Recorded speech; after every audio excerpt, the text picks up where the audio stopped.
You are on the rant couch where I rant about whatever my $15 a month plus patrons want me to rant about. You can get one of these by being one of those. This one's from Monco Destroyer, who says, rant about your reputation. In the latest episode of Whirling Dervish about Maddox calling you a pedophile, don't you fear that your reputation hurt your chances of getting sponsored or getting more fans? Well, I'm not afraid of that. I am certain it's true, but, like, I know that it's going to happen. Like, the funny thing about my reputation is that as an internet content creator, I have complete control over it. Nobody would know anything about me unless I said it. So I have managed my reputation carefully over the years. I know nobody would think of it that way, but it's because of what I do or don't care about, you know? And generally, I will reveal most things about myself because what I'm aiming for is to be as understood as possible. And that comes before, you know, reaching as many people or making as much money.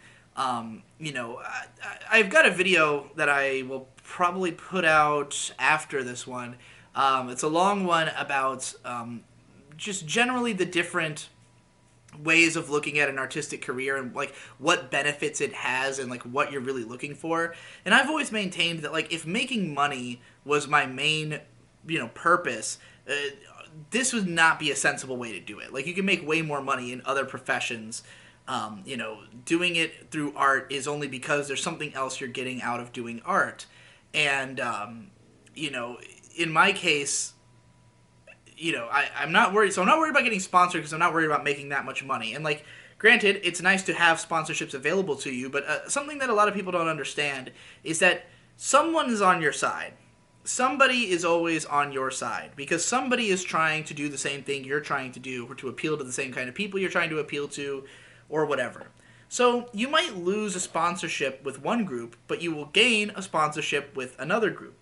Even the most controversial figures on the internet are able to have sponsorships. You know, Alex Jones is driven entirely by sponsorships. So it's like you can't necessarily like run out your sponsorships. You might run out the ones you really want to work with, but like, if I really wanted sponsorships, I could find them. I don't really want them, It's not what I'm going for with my career because I'm not interested in being involved with those sponsors, I only want to do things my own way.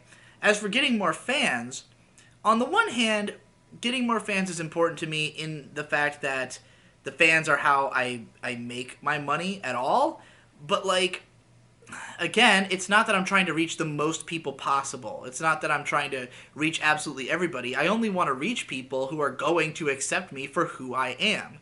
So, like, if my reputation precedes me and people hear about whatever my stances are or opinions are, and they say, oh, I hate that guy on the basis of that, well, then fine. I don't want you to be a fan of me if you won't accept the way that I am. I only want the people who are going to accept that.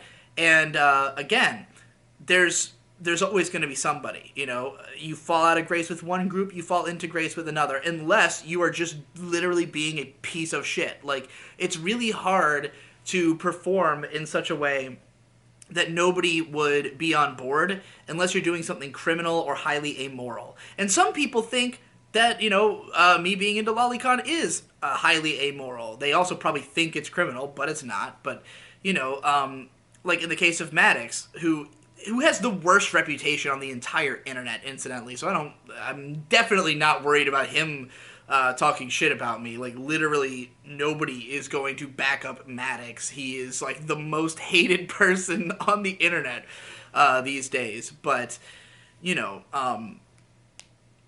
like, the only thing that can bother me is, like, when my reputation escapes from reality. Like, there's elements of my reputation, I mean, even just people calling me a pedophile. Like, I understand that there are some people who just think that lolicon equals pedophile and that's what they mean. I don't mind that so much. Those people are wrong, but they're not wrong about who I am in terms of being a lolicon. It's people who want to say, oh, Digibro is a pedophile, like actually, like regardless of the lolicon, that would be untrue and not representative of me. So it's like, I have to look at those things and say like, okay, some people are bothering me with their approach, some people aren't. And I just want people to hate me for reasons that are real. You know, if you're gonna hate me for reasons, for things I actually believe in or things I've actually done. You know, don't hate me for suppositions or assumptions or, you know, misplaced rumors. So, like, again, this is why I try to be I'm very careful about my reputation. It's like, I want everybody to know exactly what I mean and what I'm doing, you know.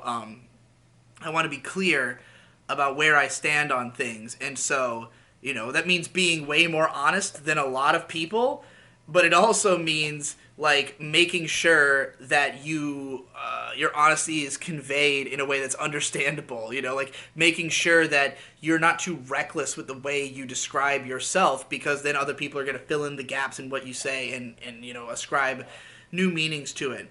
So like, yeah, I would say that my reputation is exactly what I would want it to be. What it pretty much has always been. Like, I've never had a good reputation in my life. I've never been somebody who was widely respected or, you know, who really had people like in my corner telling me that I was doing something great until now. And like, I have a lot of that now because of the fact that, you know, I've been understood by people and I have made myself clear and other people feel similarly to me. And so, you know, it's almost like if I was trying to hide who I really was, I wouldn't have this audience. I might have a different audience, you know, like if I never talked about being a lolicon or I never called out any anime YouTubers or I never did any of that, I might even have a bigger audience, but they would not be understanding me, you know, and that's the whole point of doing it, is to be understood. So it's like I wouldn't get as much out of it, you know, and that's kind of why I started doing this in the first place. Like, back when I was doing My Little Pony videos, I was deliberately trying to obscure as much of my own persona as possible. I wanted the videos to feel like they were in a void. It was just entertainment media that was coming from somewhere. You know, it's not necessarily from me. But as I got more popular and I realized that like there were people who would appreciate the deeper expressions or would appreciate getting to hear about, you know, the other sides of me, then like that was when I started to work that in, because that did more for me, you know, and it turned people away, but the people who it worked better for, and it made them, you know, I've talked about this before, but back in the Pony days, at one point I started the series called the S4 Diaries, where I radically changed the character of my content to be like extremely edgy in presentation, and it literally cut my view counts in half and made my Patreon go up by like 30% at the same time, you know, because it appealed to the people it appealed to much more strongly. And so that's kind of the state I'm in right now, even. Like, the way that I've been kind of moving the main channel is like, yeah, I've been burning away a steady amount of subscribers by way of being, like, you know, way more abrasive, putting the Whirling Dervish on the main channel, which is, like, the most hardcore I've ever been. It's by far the most abrasive, the most confrontational, the most controversial I've ever been in my expression. It's no holds barred. It's pure digibro. To such an extent that it becomes Art So Fartso, who's the true voice deep inside.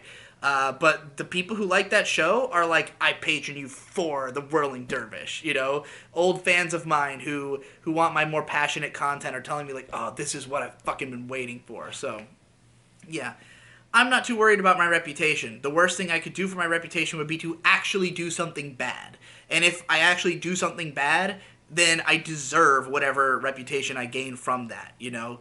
But, like, you know, I stand by everything I've done, and I will defend myself, you know? If other people have a negative opinion of me, they can have whatever opinion they want, but, you know, I'm going to defend the decisions I've made because I think they're correct. And people who see my logic will side with me.